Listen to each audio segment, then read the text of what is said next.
You're listening to Cowboy Logic with Jason Forby, a message of grace and hope. Is everybody good?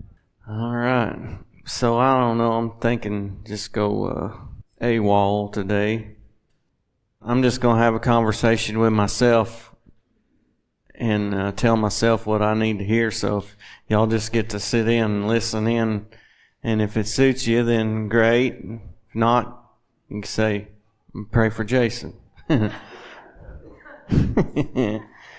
had this question that I give myself periodically just to check in with myself, because I've realized how much power there is in what you believe, right? There's power in what you believe. Whether something's true or whether something's false or really is irrelevant. I mean, it can be true, but if you don't believe it, it can be a lie. But if you believe it, come on, you with me? So, I mean, the fact of the matter is not whether something's true or whether something's false. The fact of the matter is, what is it that I believe? And so for me, it's like, how do I believe? How do I continue to believe? How do I keep believing? And how do I keep believing the truth of the heart of God for us when everything around me might be declaring something otherwise?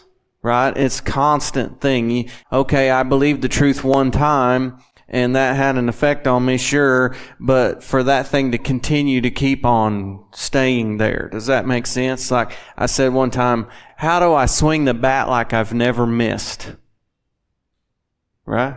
How do I step up to the plate and swing the bat with the heart and mind and the confidence of, I have never missed in all my days. I've hit a home run every single time, right?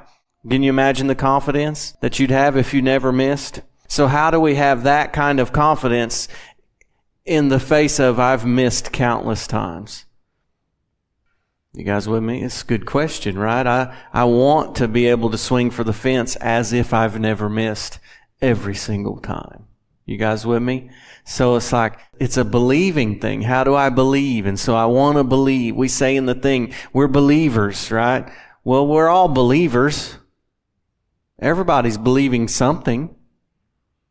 And what you're believing is having a direct impact and influence on the life that you're experiencing.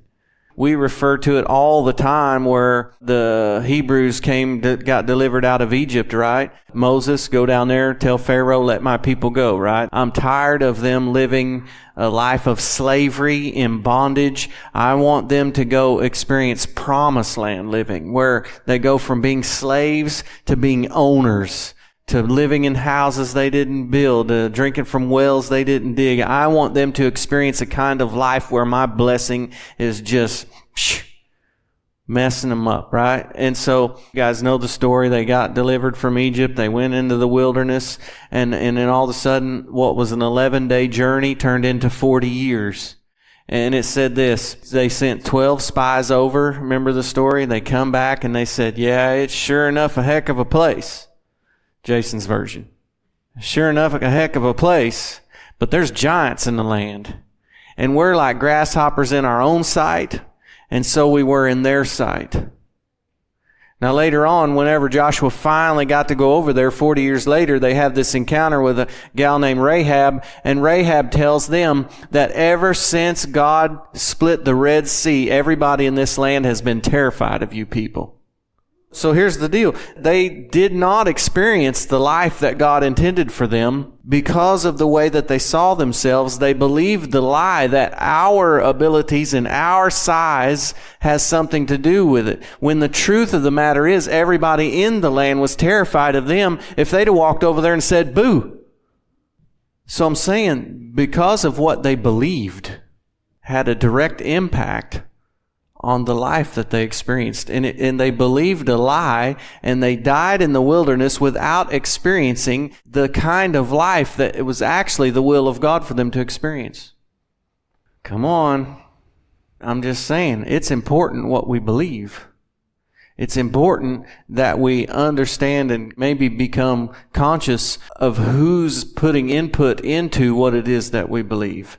The voices that we're listening to, the life that we had experienced. And I'm not saying it's even all necessarily bad. I love all the experiences that we're getting to have now. I love getting to see people healed, and I love experiencing in the life and the victories and all the testimonies. We're seeing more than we've ever seen before, and I love it. It's awesome. And so how many know not every time we've believed for, come on, anybody had any unanswered prayers? Anybody ever had something in life not go the way that you were sure that it was the will of God for it to go? Come on, anybody had disappointments? Anybody had funerals when they weren't supposed to? So here's the challenge. This is for me. How do I swing the bat today as if none of those disappointments have had any influence on what I believe? How do I say the disappointments and the failures and the misses do not get to have a voice into what I believe now? Let's read a little something.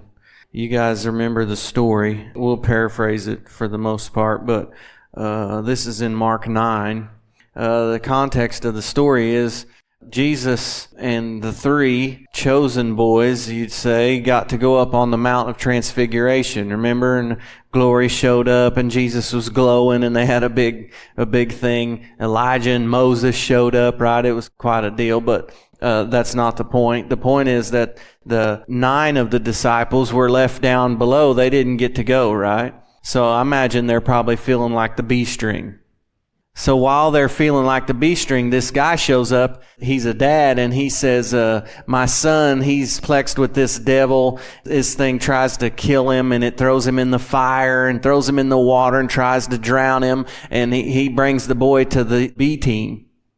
And they say, all right, we've been trained. We've watched Jesus. We've been sent out. At this point, we can handle this, right? But they don't get the job done. They're not getting the job done. And so then for too long, Jesus gets done with his deal and he comes down the hill and he's like, what's going on here? And so the dad says, well, we'll pick up the story right here. This is Mark 9, verse 20. And this is the Passion Translation for no particular reason. But they brought him to Jesus. As soon as the demons saw him, they brought the boy, right? They brought him to Jesus. As soon as the demons saw him, it threw the boy into convulsions. He fell to the ground, rolling around and foaming at the mouth. Ain't that something? The minute it shows up with the man of faith, it seems to get worse.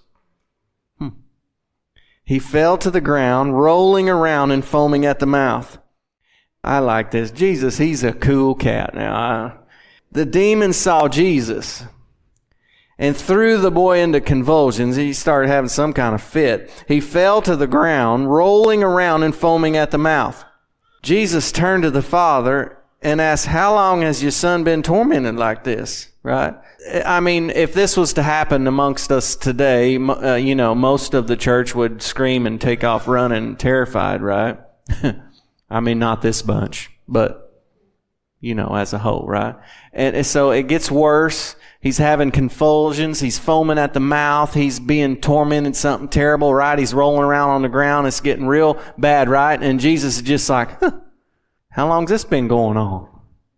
Like he's just not even affected or flustered or even moved by what it is that he's seeing, right?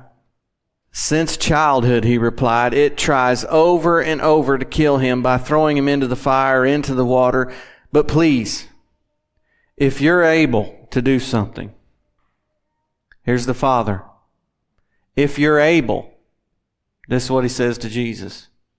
If you're able to do something, anything, have compassion on us and help us. Jesus said to him, what do you mean, if? If you are able to believe, all things are possible to the believer. All things are possible to the believer. When he heard this, the boy's father cried out with tears, saying, I do believe, Lord. Help my unbelief. Help me where I still don't believe. I want to believe. Come on, I think I just got like a prayer for us this morning. This would be the prayer, right? And I don't think Jesus was offended by this at all. I think Jesus honored his honesty. I think he honored his place to say, you know what, I want to believe. I don't know if I believe or not, or I don't even know what it is I actually do believe. I don't even know if you're even capable. It's like this is the lowest level of faith in Jesus' ability, as I believe we'll find in all of the Gospels. I don't think you'll find anybody that has a lower level of faith in what Jesus can do than this guy right here. He says, if you can. Now, most of the church today believes that he can. We're pretty confused about if he's willing, but we at least understand his capabilities. This guy's lower than that. He says, I don't even know if you can. Jesus says, bring the boy to me. Crowds gathering. Jesus like, we better hurry up. Gets the boy completely free, right? So the dad receives his miracle with the lowest level of faith that we probably see present in all of the Gospels. He receives his miracle. I believe it's because of his prayer. I don't know. I just think this is our prayer. I want this to be our prayer, all right? I do believe. Help me where I still don't believe. Come on. The situation is looking worse. Failure in what isn't happening is staring him in the face. It's got to be having a voice. The guy has little to almost zero hope because he doesn't even know what Jesus is capable of. And in that place, he's saying, man, I don't know. I want to believe. I'm trying to believe. It don't look like believing is working at all for me at this point. So I want to say that I believe. Come on, I think the integrity and the honesty of the guy's heart moved Jesus with compassion. And I think we could have the same attitude. I think we could have the same place, the same humility, the same prayer, if you will. Because I know we can stand up and we can read the thing and we're the church in Cobden, we're cowboys, we're people of faith. We got it all figured out. Except what isn't happening might be speaking to me today. What doesn't look like is working might be having more of a voice in my heart and in my mind and in my belief system that I'm willing to admit. And so I just think it's an awesome prayer. I want the prayer for me. I want to pray the prayer. Y'all want to pray the prayer. I think it's an awesome prayer that unlocked miracles for the guy. To say, yes, I believe. I'm trying to believe. I at least want to believe. And somehow he knew, if my believing is going to be straightened up and took to the place that it's going to have to be a work of God. He's praying the right prayer to the right one. And I think that's why he saw his miracle. So I'll say this will be our prayer. I'm a believer. But believing is an ongoing, everyday thing because my ears continue to hear, my life continues to life, my experiences continue to experience. Come on, we get to walk through this thing with people. Have you guys met people? There's plenty of opportunity to believe something. I don't want what hasn't happened or what has happened or circumstances in life to have a louder voice than what the truth is. Have I got the right crew? Is it a good prayer? Let's just have this prayer on our hearts to say, you know what? There's no shame.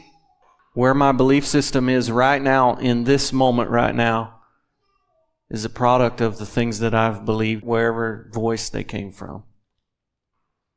And so I know this, that if our belief systems are going to be straightened out, it's not because you've heard Jason or it's not because you've heard whatever else. It's a work of the Spirit. Jesus said, my sheep hear my voice. Jesus said almost every altercation he would teach, he would say, let him who has an ear hear. Why? Because your belief system is constantly, always, daily being poured into by something. We've been affected by the world we live in. We've all lived in the world. You got to live in the world. But we can't let the experiences of what the world has to offer have too much voice into who that we are, who He says we are. We are the sons and daughters of God. Come on, we're believers. We believe this stuff that we say. It's not just something that we say. I want to believe it. Do I believe it all yet? Maybe not. But I want to. And I'm telling you, I think that humility and that honesty and that integrity moves the heart of God with compassion. Do I believe everything exactly correctly yet? Probably not. I'm sure not. But I want to. Jesus said this in Mark 16, those that believe in my name,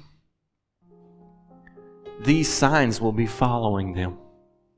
There will be signs following them that really believe in my name. They'll cast out devils. Come on, there's a whole list. You can look it up. Mark 16 it says they'll lay hands on the sick and they'll recover.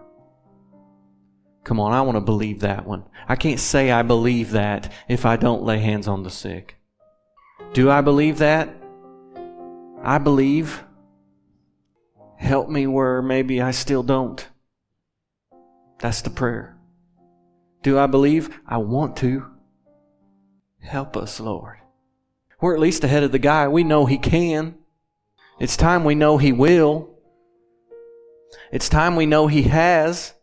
And say, I just want to be a believer.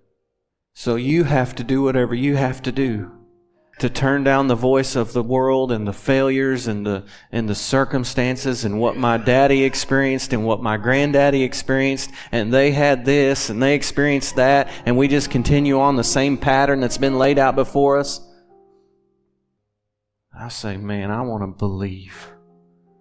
I want Jesus to show up and see this bunch right here and they said, this is what we're believing. This is what we want to believe. And He's like, woo, dang. Come on, have I got the right bunch? You got the prayer? We believe. Or at least we want to. Will you help us be believers? Will you help us hear only your voice? Will you help our hearts only come in tune with your heart? And stretch our believers way out there past anybody that we've even run onto yet. Come on, I'm volunteering us. Somebody say, I'm a believer. I want more believing. All right. I love y'all. Please follow and share this message. And for more information, visit srcowboychurch.com.